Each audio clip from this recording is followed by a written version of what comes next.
Yeah, my first amateur fight. That was a massive stitch up. What can you tell me about this hand side? Yeah. Once you go on a streak like that and like most of them are knockouts, you're just like, I can take on anyone. And yeah, I definitely got humbled. Today I'm squaring up with Rory O'Keeffe, 5-2 in his amateur record, and he's fighting in the upcoming Shuriken Fight Series 16. How you going, Rory? Good, man. Good. Yeah. How you feeling leading up to the fight? Yeah, really good, man. 2 weeks out, just over 2 weeks out now. Been pumping it every single day, getting ready for this one. Yeah. Does the preparation feel different because there's a title on the line for the fight? Nah, I've had a couple title fights now, so I can't just leave the title out of it. Like, it's certainly just a bonus to the fight. Like, the fight's the same. If you get stuck kind of thinking about titles, then this is more added pressure. And yeah, nah. Yeah. All down the office for me. And because this is kind of your full-time gig, really, isn't it? You train, you coach. Yeah. So does that mean you're kind of on the cusp of wanting to push pro? Yeah, for sure. I'm in the gym every single day, coaching a couple hours a day, and then training like two, 3 sessions a day. Yeah. Yeah, I definitely want to be going pro. I'm trying to look at maybe this fight and then another fight, maybe down at flyweight, which is a weight class I think I'll do better in. I've been close to it once, but I want to kind of give it a go. But the problem is there's no one really in New Zealand at flyweight. So I'm trying to look at going overseas to Aussie or Asia and getting a couple of flyweight fights and then looking to make the move professional. Have you done like a play weight cut, see if you can make flyweight? Yeah, so my last fight in April was at 58. So it was about a kilo away from flyweight. And I made it pretty easy. Just takes like that extra bit of discipline with the dieting and a bit of a harder day on the weight cut day. For the amateur fights, how serious is kind of the weight cutting, and do you have to do the water weight cutting as well, or are you actually quite close to the weight that you fight at? It kind of depends where you are, your amateurs. The first couple amateurs I didn't really do any weight cutting, water cutting, but now I'm getting close to pro, I'm starting to practice with it a little bit, just so when I go pro, like I've got it nailed in, and that's why I want to do flyweight. Just make sure before I make that move to pro that that's my weight class, or if I just stick at bantam. Yeah. So what reason is there to drop down for bantam? And do you feel like you're slightly bigger, so you'll be bigger in that weight class and have an advantage? Flyweight? Yeah. Yeah. Well, I walk around quite light. There's a lot of bantamweights that I especially train up overseas, and they're walking around like 70, 72 kilos in camp, and I walk around like 66. And like the cut to bantam's quite easy. Like on the day, it takes like an hour and a half to get the water off, and I'm there. Still got quite a high sweat rate, but yeah, I feel like at that weight class, I'll just be faster and more versatile. But I think bantamweight at the amateurs is fine as well, and I'd probably still give it a go at professional. But yeah, what kind of goes into making that final step from amateur to pro? Because from what you've described, like your day to day is like all that's missing is you need to be paid for fights. Yeah, basically, you already live and get work at the gym. So what's kind of that? Do you just have to get into a? I think it's just cage time. Like this year, I've been trying to get fights all over, but nothing's really came to fruition. Like we've been trying in Australia. I even tried to go get some overseas, but just nothing came up. So for me, I just want to kind of have a little bit more cage time. I feel like my skills are there. I just feel like I probably need a bit more time in the cage to properly find myself. But I think on October 28th, I'm going to shock a lot of people compared to my last fight and make a statement for sure. You think it's going to be a big step up in your performance? 100%. What's your prediction? Second round finish. Yeah. How much research goes into your opponent in kind of amateur fights? I'm not one to like watch a lot of tape. My coaches kind of do all that. I have like a good idea on the guy, Gene, that I'm fighting. I've watched him and I've seen his fights and stuff. But I've kind of learned over time to put a lot of time into like looking into your opponent. Your game plan starts to become like a lot about what they're going to do. But the more preparation I put into what I'm going to do to him, then that's what's going to help me win the fight instead of just focusing on him. Do you think if you are more game plan focused, not you in particular, and then things don't go the way you thought they were going to fight, then you could end up in a situation that you didn't think you would end up. I've heard those stories for sure. Yeah. But if you're here all the time, do you kind of have any hobbies or anything you do outside of fighting, or do you just live and breathe it? Honestly, not really. It's a bit of a problem, but yeah, I'm so invested in the sport. Like ever since I started this gym 6 years ago, like I haven't looked back. Like unless I'm injured and can't walk, I'm here training like every single day. And especially like I teach it as well, so it doesn't even feel like a job for me when I'm doing PTs and stuff. So yeah, it's definitely a passion of mine, and don't have too much time for other hobbies, to be honest. What got you into it? If was this your first gym? This was my first gym. I just kind of heard about it through a couple of mates at school, and yeah, I always loved watching the UFC and especially the WWE, like that kind of combat side of it. And then once I started to learn that was fake, I was like, fuck, I got to figure out something else to look into that sort of combat. But I was always kind of a top sportsman in team sports, but I never really found myself as kind of the top guy. So I just wanted to focus on like a solo kind of gig and put my all into it. Yeah. Can you still remember your first amateur fight? Yeah, my first amateur fight. That was a massive stitch up. I ended up fighting a K1 champion in Australia and the Wacko.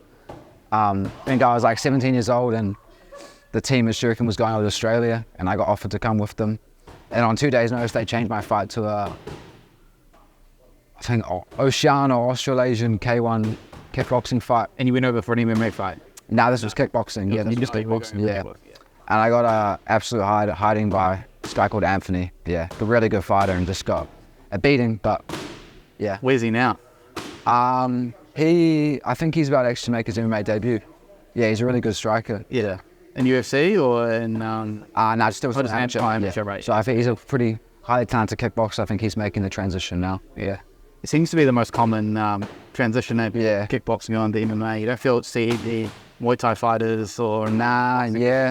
Well, I think people just realize there's not too much money in kickboxing and then MMA. Like if you can make the good time, I'll just make the UFC and all the promotions. That's where the money is. Yeah. But even here, there's kind of not a whole lot of money in MMA.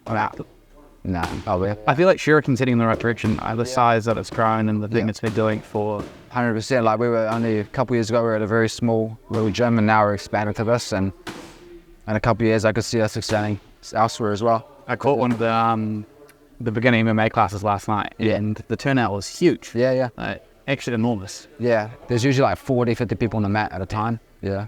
That's why I say I could probably definitely see us expanding in the near future, because you got like MMA down here, then boxing up there, people in the gym, people doing PTs, yeah. And past like 4:30, it starts to get busy here. And you can do the recovery room as well, It's kind of a one-stop shop. Yeah, it's got everything, It's real good. What's the lifestyle like? Because it's a lifestyle and not just a hobby and stuff. A lot of your money goes into it. You got to buy gear. You got to pay for supplements. That recovery room costs money to use. Like, what sort of toll does it take, kind of, on your life and social bank account? To me, I'm pretty blessed because I'm got a couple sponsors that are now looking after me, and the gym looks after me. So I don't have too much outgoings with like gym costs and all that sort of thing. But yeah, if you're definitely starting up, it does get costly with like buying gear and paying for all the weekly trainings. But I'm pretty blessed to have like a really good team behind me. I've got Cam, my striking coach, who helps me out every week. I got Logan Price. I got Brad Ramsey, who does my S&C, who's a professional fighter.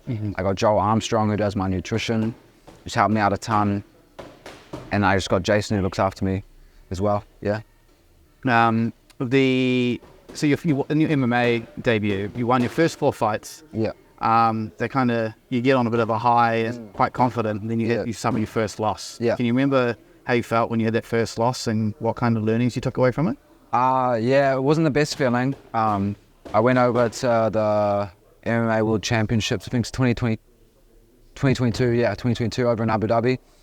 It's quite short notice. It was just kind of an opportunity that presented itself, so I was like, why not go and test myself against the best in the world. Obviously, I was just like 4-0 at the time, so once you go on a streak like that and like most of them are knockouts, you're just like, I can take on anyone. But ended up versing a guy from the top guy from Tajikistan up in the mountains there, and they just wrestle. And yeah, I definitely got humbled in the wrestling department. Yeah. But after that, just got to work, knew where my weaknesses were, and yeah, I'm 5 times the fighter I turned up to that event last year. Because you went back to back in losses, eh? Yeah. So after putting in all that work, what's it kind of like? You're like, no, not again. Like, what go through your head after that? Yeah, it's definitely mentally tough. But again, like we're amateur. Like I'm not one to really give a crap about my record. Like as soon as you go pro, it gets wiped off, and everyone looks at the 0-0 in pro, and you're debuting, and no one really looks at the amateur record. Like So I'm just here to get experience. Like I said, I just want cage time. I just want to fight, and I want to make the move to professional. So yeah, the losses, yeah, they suck, but I've had more learnings from my losses than my wins. You take it that way. So I had a wee stalk of your Instagram, and what can you tell me about this this hand sign? Yeah. Oh yeah, it's just from Austin Powers. Like, I'm the kind of guy, like, I love different movies and they're more kind of things that I've just watched when I was little. Like, I was watching Austin Powers with my dad when I was like six years old, and I can remember every single scene from all the movies. And yeah, I don't know, I just find it so funny, and I can just relate to the movie, and I feel like my personality comes a lot off those sort of funny movies. Yeah. I didn't see the Austin Powers films till the mid-2010s. Oh really? And so they're my first time, and so I have no nostalgia or anything. Yeah. I don't think they aged well. When I had to force my way through them. I see how they were funny back then. Yeah. It's like, Yeah, I feel like. they were hungover, to be fair. Yeah, no, that's fair. No, I think it's just a very dry sense of humor. Like, a lot of people don't find it too funny, but I just find Dr. Evil and, yeah, pretty funny. And so there's a game I like to play. Usually I do it to break the ice, but I forgot this time. But it's called In the Pocket. And basically I throw some questions at you and you answer them real quickly. Who is your favorite fighter? It's the first person that comes to mind. Quick. Cody Garbrandt. Cody Garbrandt. Would you rather be knocked out or submitted? Submitted. What is your favorite dinosaur? Tyrannosaurus Rex, whatever it's called. If you go to what it's called, it's hardly your favorite. Tyrannosaurus Rex. I really just round the advance. Oh mate, your inner kid's dead. Do you go sock shoe, or sock shoe? Sock, shoe. Would you rather wear the same pair of underpants for 2 weeks or the same pair of socks for 4 weeks? Same pair of socks, 4 weeks. What's something you're really bad at? Drawing, it absolutely suck. And what is something you're proud of but never get to brag about? Probably my family. Give them a shout out on the camera. Shout out Big Kid, Big Mama, Lucy and Holly. That's right. And Auntie Oni, and Granny. Has your family been quite supportive of you wanting to fight? Yeah, at first they were quite nervy about me doing the ring, especially when they saw me take like a massive fighting. The first couple of boxing fights I didn't have the best matchups, but either way, I pushed through them, and they love coming and watching me fight now. Yeah, because they see how hard I put into my training every day. They see me go to the gym. I'm in the gym all day. They can't know I'm ready for them. Yeah. Well, thanks for taking time to chat to me. Good. And My pleasure, bro. where can people watch your fights? They can watch my fight on October 28th at Ben Farner Stadium or on CSN. It is csn.nz, right? Yeah. Yeah. Yeah. I'll put it in the bio. Cool. There's Cheers, bro.